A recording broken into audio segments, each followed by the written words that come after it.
When the Department of Defense requirements for new or improved atomic weapons have been met, the various manufacturers under contract to the Atomic Energy Commission establish production of weapons and component parts for delivery to the designated AEC and military storage sites.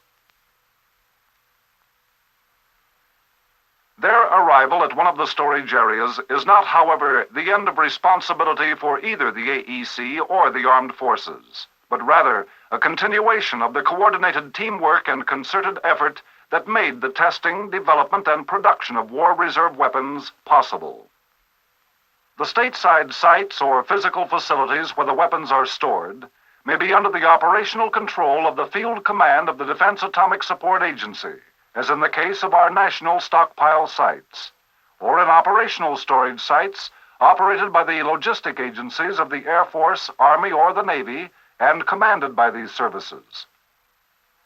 The services are also in command of smaller storage sites, which are located throughout the world. Each site within the zone of interior is manned by a one-service organization. It is considered that from an operational standpoint and for administrative purposes, a single service organization is more efficient. A large segment of the organization's manpower is assigned to the task of providing security for the area. Patrols must be maintained around and within the multi-fenced perimeter.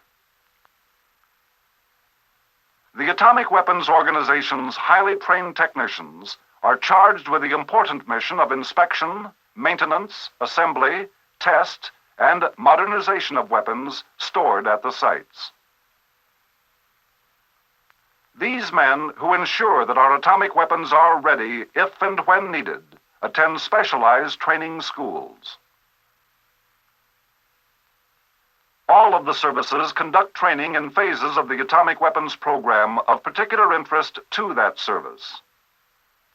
Field Command, Defense Atomic Support Agency, Atomic Weapons Training Group at Sandia Base, Albuquerque, New Mexico, conducts individual training for enlisted and officer personnel for the Army, Navy, and Marine Corps, and for personnel assigned to Field Command. Unit training is also conducted for personnel of the Army and Marines. The courses of instruction conducted by Field Command, DESA, provides individually trained nuclear weapons technicians for the Army and Navy. Also, personnel are given additional training in the highly technical aspects of radar and test equipment operation and repair. Unit training is provided for Army Ordnance Special Weapons, General and Direct Support Units, and for Air and Ground Marine Corps Tactical Support Assembly Teams.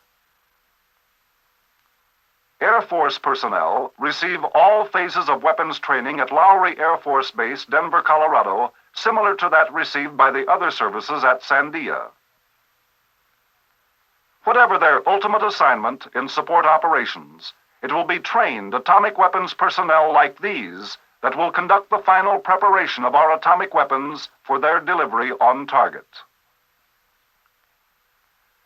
With respect to the storage of our atomic weapons, we find that the older weapons may have to remain in stockpile for an indefinite time, in which case, to guard against deterioration and to ensure that each weapon meets DoD reliability criteria, it is given periodic storage monitoring checks, ranging from limited inspections, where only certain components of the weapon are tested, up through a quality inspection of the completely assembled weapon. Commencing in 1956, a technique of packaging certain nuclear components at the time of manufacture was developed. These components require only limited inspection and testing prior to their use, and may be stored in operational configurations ready for immediate dispersal. Depending on the urgency of a combat situation, various weapon configurations are available. If time is an important factor, a weapon that has been in a ready storage condition may be selected for use. At a later phase of a war, an older weapon, which is in controlled retirement, may be selected. In such a case, the components of the weapon are checked for dependability by the atomic weapons personnel within the stockpile site before it is turned over to the using service. When operational experience or research bring about improvements in stockpile weapons, costly and time-consuming return of weapons to the factory is often avoided by in-the-field modernization and modification changes performed by these specialists. A major portion of inspection, maintenance, and modernization responsibility falls upon the shoulders of these atomic weapons personnel, who, whether at a storage area or assigned to an operational atomic weapons unit, are entrusted with the mission of preparing our atomic weapons for ultimate combat use. Thus far, we have discussed the phases of operations which can be referred to as the mine-to-stockpile sequence. We will proceed from this point with the stockpile-to-target sequence. Although air transportation is normally used, a weapon may make its trip to the forward staging area by various means, depending upon the particular priority and need of the service that is to ultimately use it. Dealing with the services individually, let us look at the Air Force first. A weapon to be delivered by the Air Force, depending on the physical facilities available, is loaded directly aboard the strike aircraft.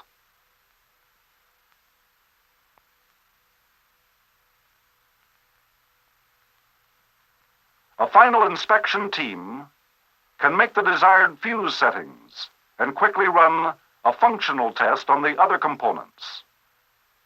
Perform a post-loading check to see that all connections are made correctly and the weapon is ready for its mission. Where our smaller and lighter weapons are to be employed and the tactical or air defense situation demands, the weapon selected for use may be assembled at the stockpile site and the final and post-loading checks completed in the forward area by the personnel of an atomic weapons unit. Thus, by following an established plan, and with the use of an intercontinental bomber or missile as a delivery vehicle, we have, in the matter of hours or minutes, the capability of delivering an atomic weapon on target any place in the world. In addition to the aerial delivery punch of the Air Force, the United States Navy's formidable aircraft carriers today have the capability of launching atomic strikes. These highly mobile airfields receive their weapons in an assembled condition from strategically located storage areas. Once aboard ship, the weapons become the responsibility of the Weapons Division, which has the capability of storing, inspecting, assembling, and the final testing of weapons prior to their loading on strike aircraft.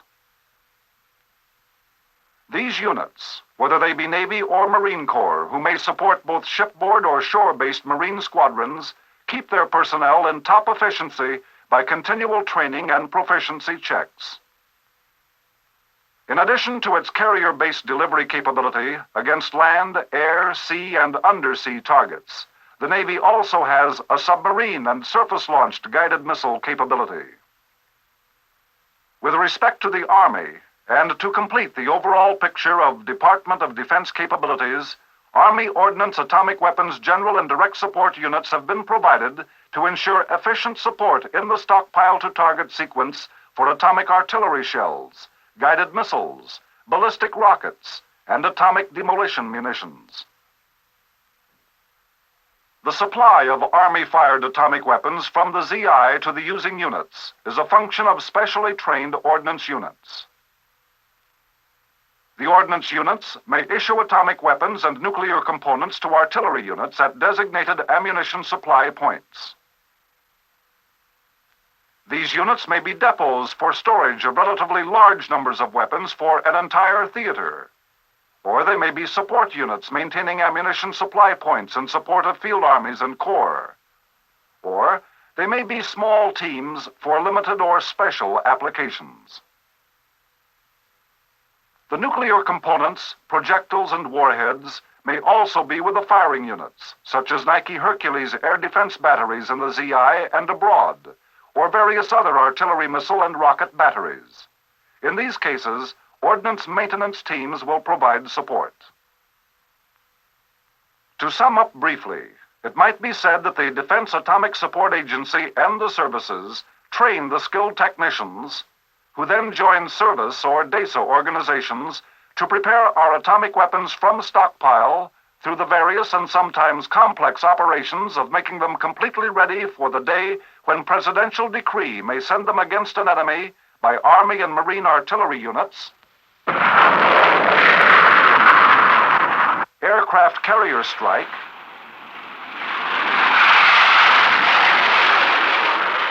other Navy ships, by tactical aircraft, intercontinental bomber, and by guided missiles.